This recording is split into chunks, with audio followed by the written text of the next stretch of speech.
Brasil em viagens corporativas, Leonardo Bastos. Leonardo, boa tarde, bem-vindo aqui ao Tom Maior.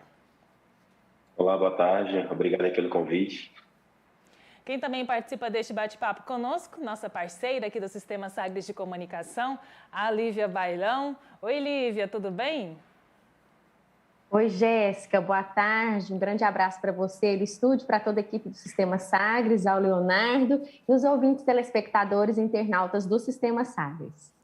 Leonardo, o que nós temos visto, né, como eu falei aqui, é uma escalada de preços aí em todas as áreas, em diversos setores, mas parece que nesse setor das passagens aéreas esse aumento tem sido mais amplo. Queria saber, né, o que tem causado esse impacto aí no preço das passagens aéreas no Brasil. Sem dúvida. Inicialmente, teve diversos fatores, né? Uma delas foi lá desde a origem ali do Covid, onde teve a necessidade de diminuição ali de ofertas de voos. Então, quando você tem uma menor oferta, né?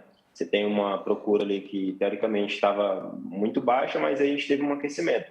Então, nós tivemos ali uma procura muito maior do que a oferta e o que ocasionou ali uma certa aumento ali nas tarifas. Logo de início foi isso. Depois nós viemos ali com a situação entre a guerra da Rússia e da Ucrânia. Então ali houve realmente o maior impacto ali com relação às passagens aéreas, né?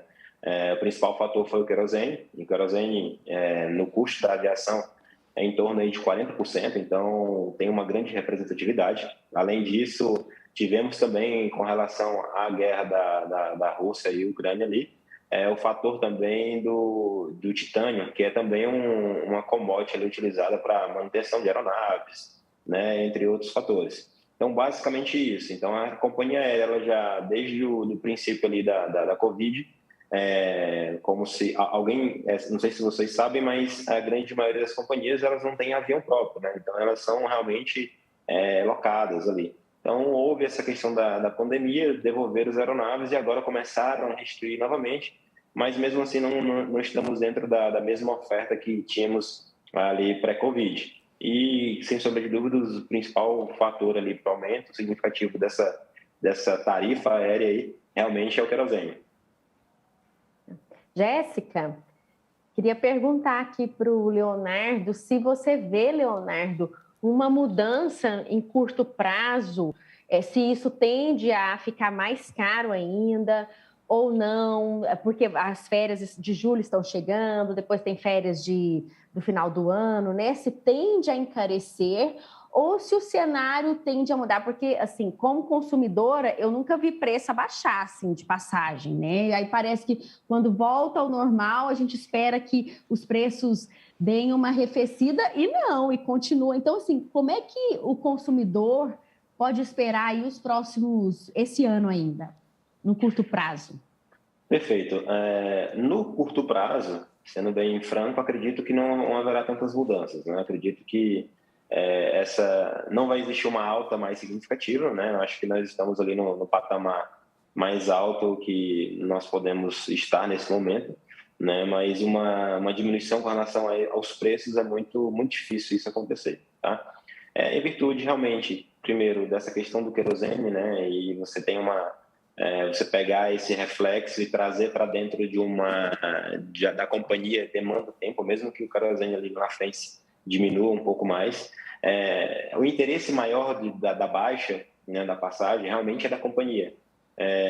Nós somos no mercado, principalmente a companhia aérea, falando da companhia, um mercado muito sensível a preço. Então, quanto menor o preço da passagem, mais as pessoas vão viajar, né? E é um cenário também que não é muito favorável para a companhia, porque independentemente se a pessoa tem uma viagem para se fazer, se ela não for de avião, normalmente ela vai de ônibus, que é uma alternativa ali, paliativa, que também vai chegar no mesmo propósito, né? Que é no destino lá. Então, sem sombra de dúvidas, as companhias aéreas elas tendem a se movimentar com algumas situações para tentar baratear o preço da passagem, seja ela fazer negociação com o governo aí para algum tipo de incentivo para que tenha mais condições ali econômicas de fornecer algum preço mais atrativo, né? Ou seja, realmente trabalhando ali dentro da sua estrutura de custo.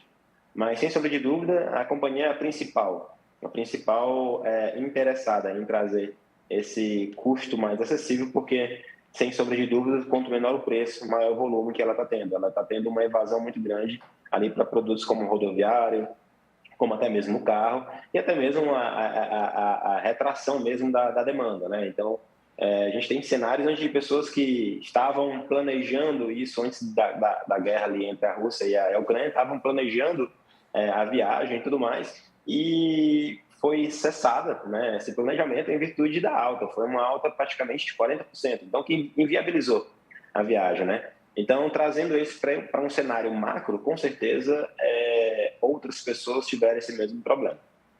Leonardo, a Lívia comentou agora há pouco, a gente está chegando nesse período de férias, né, do meio do ano. Você acredita no aumento da demanda por voos, mesmo com o preço alto das passagens aéreas? Vai ser aí férias movimentadas na aviação? Sim. Por quê? Porque hoje a companhia não tem mais a mesma quantidade de assento disponível para viajar. Então, normalmente, a gente está falando aí, não é grande população, na verdade é a grande população, né, brasileira que tem essa sensibilidade com relação ao preço, mas boa parte também, teoricamente, se aumentar 20%, 30%, vai continuar fazendo a sua viagem. Assim, o que acontece é alguma adaptação no modelo de viagem. Antigamente, pessoas que viajavam, por exemplo, 15 dias de férias ali, pegavam um litoral brasileiro, ele vai se adaptar para colocar em 10 dias ou em 7 dias. Então, existe essa adaptação, né, mas não deixa de voar. Apesar da passagem aérea ali estar um pouco mais cara, por exemplo, tem outros produtos, por exemplo, a hotelaria. Apesar da inflação, mas a hotelaria, ela sai de uma recessão ali muito grande, então tem alguns locais aí com hotéis fazendo bastante preços ali bem atraentes para trazer um pouco essa demanda aí que está existindo, né? Essa demanda que, apesar de ser pequena, mas é bastante relevante. Então, férias de julho, o preço vai diminuir? Não vai diminuir pela forma aí que está se comportando o mercado, mas vai existir uma adaptação do consumidor. O consumidor, aquele que viajava ficava um maior tempo lá no destino, ele vai diminuir até para diminuir os custos. Consumidor sempre se adaptando, né? Leonardo, do ponto de vista da passagem, né, que é o nosso foco aqui, compensa mais viajar para o exterior ou viajar para dentro do país? Olhando para a passagem aérea em si, né, a gente encontra passagens para o exterior, né, praticamente a um custo semelhante à passagem para dentro do Brasil, é incrível que pareça. Por exemplo, você consegue São Paulo, Miami, por exemplo, de R$ 2.800. E esse mesmo preço, você, teoricamente, em uma alta temporada ali para Salvador, para Fortaleza, né, para as regiões ali, para Jericoacoara, que são regiões ali que são bastante exploradas nesse período de alta temporada. Então, trazendo um comparativo, é óbvio, evidente que, se a gente olhar os dois cenários, em alta temporada, ainda assim a passagem aérea nacional ela é mais em conta. Mas se a gente olhar num cenário onde eu vou comparar a alta temporada na passagem aérea nacional com qualquer outro período na passagem internacional, tem vários casos que a passagem internacional, mesmo sendo precificada em dólar, ainda é mais barato. Estamos conversando aqui no Tom Maior com o CEO em Viagens Corporativas, Leonardo Bastos. Leonardo, a pergunta que fica agora é como que as companhias aéreas, né, o setor vai se recuperar? As margens das companhias aéreas vão continuar apertadas, mesmo com essas passagens sendo vendidas aí com esse preço mais caro? Sem dúvidas. Na realidade, quando você olha ali as três companhias aéreas, tirando a Latam, que não tem aqui na B3, né, na Bolsa de Valores brasileira, mas se você olhar ali na Azul e a Gol, estão listados, você olha que as margens, né, são muito, muito baixas, são bem realmente agressivas. E apesar desse valor exorbitante que alguns consumidores falam, né, existe, por outro lado, o custo também da companhia. Então, a companhia realmente ela ainda continua com as margens ali espremidas ali, bem sensíveis e muito perigosas a erros, né? Mas é em virtude realmente dos custos que foram bastante comprometidos, né? Como eu falei anteriormente, o principal pilar disso aí tudo na realidade, a gente está entrando na parte do querosene. Mas o principal interessado de trazer essa redução de custo é a própria companhia, porque ela entende, ela sabe, né, que no nosso mercado, principalmente, quanto maior ela ter a competitividade tarifária, mais ela vai vender. Então, sem sombra de dúvidas, aí, a margem ainda continua muito espremida, aí, mas eles têm interesse, sim, em fazer essa redução. Jéssica, queria perguntar, obrigada.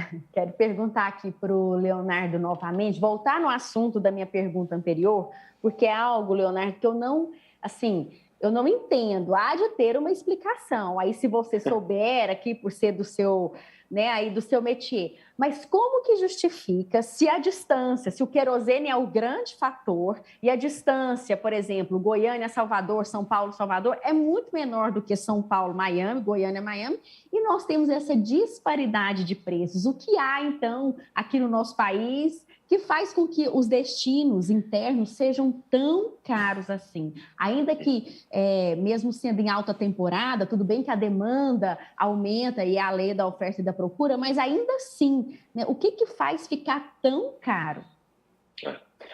Vamos lá. Com relação a... É engraçado a gente olhar o preço da passagem internacional. Se a gente for olhar, por exemplo, há 2 anos atrás, o preço em dólar praticamente permanece o mesmo, tá? Então, se a gente olhasse ali Guarulhos, Miami, como foi o exemplo que eu acabei de mencionar, há 2 anos atrás era $1.000, a média ida e volta, né? E nesse ano ainda é mesmo preço em dólar. Então, respondendo um pouco da tua pergunta, existe sim a questão da concorrência aí, né? Quando você olha para uma malha aérea internacional, mesmo saindo do Brasil, ali, você tem muito mais companhias aéreas operando, né? Existe a questão da moeda também, a desvalorização da nossa moeda com relação ao dólar, né? Que é a moeda teoricamente predominante na aviação, né? E isso tudo ele gera esse impacto, né? Olhando para um cenário aí, por que dentro do nacional existem passagens absurdas, caras, né? E fora, mesmo preço, cara, e a distância é muito diferente, né? O primeiro ponto que eu posso dizer apesar do querosene ali, que realmente evidencia e tudo mais, a margem do nacional, eles tentam compensar, sem sombra de dúvidas, né? A quantidade de voos ofertados aqui, nacionalmente falando, é muito menor, inferiormente menor, né? E se a gente olhar na grande maioria, tá? Isso a gente está falando em casos isolados, mas na grande maioria, a passagem nacional é muito mais barata. A companhia aérea ela tem uma única forma de precificação, né? Hoje em dia. Imaginando a seguinte situação: olhando para o lado aqui, como se eu fosse a companhia, eu tenho um voo que vai acontecer daqui 1 mês. Aí eu tenho uma meta, algo estipulado, que 1 mês de antecedência desse voo eu teria que ter vendido, por exemplo, sei lá, 50% do voo. E aí eu olho hoje e digo, estou 1 mês antes do voo, quantos eu vendi? Se for abaixo de 50, qual é a lógica da companhia? Eu vou fazer alguma diminuição de tarifa para que eu consiga vender mais e eu alcançar a meta. Se for acima de 50, qual é a lógica da companhia? Eu não preciso sacrificar tanto a minha margem para poder preencher, sendo que eu estou vendendo. Então, a lógica é simplesmente essa, né? Então, sempre alguma dica, orientação, alguma coisa do tipo. A orientação é comprar com antecedência. Mas, mesmo assim, se for em um período de alta temporada ou um feriado prolongado, a companhia aérea ela tem muitos dados, então ela sabe mais ou menos que ela consegue vender X assentos por base histórica. Então, nesses casos aí, mesmo você comprando com muita antecedência, você não vai ter tanto influência de preço. Mas em outros aspectos, sem sombra de dúvida, você encontra uma passagem bem mais em conta. Mas respondendo ao grosso modo, seria muito mais questão da competitividade, que você tem aí empresas de fora vindo para o Brasil para operacionalizar, como, por exemplo, TAP vem, vai fazer Lisboa, tem a American Airlines que vem, faz Estados Unidos, então tem muita empresa que vem, operacionaliza, e eles são em dólar e conseguem preço competitivo. Companhias locais têm que se adequar ao mercado. Infelizmente, então, não tem a capacidade, por exemplo, de, fazendo esse comparativo de distância, eu tenho um dobro de distância, eu teria que cobrar o dobro, né? Mas eu não posso, por quê? Porque o mercado não me permite isso. Então, é um pouco disso. Leonardo, já para finalizar o nosso bate-papo aqui no Tom Maior, falar um pouco também sobre as viagens corporativas, né? Desempenham um papel importante na economia, né? Não são só as empresas, negócios particulares, né, que movimentam a economia, mas as viagens corporativas movimentam a economia de uma maneira geral. Como que esse setor, esse ramo, tem se comportado diante desse aumento das passagens aéreas, né? O que tem sido feito frente a esse aumento? Estão sentindo também impacto? Como que está as viagens corporativas neste ano de 2022?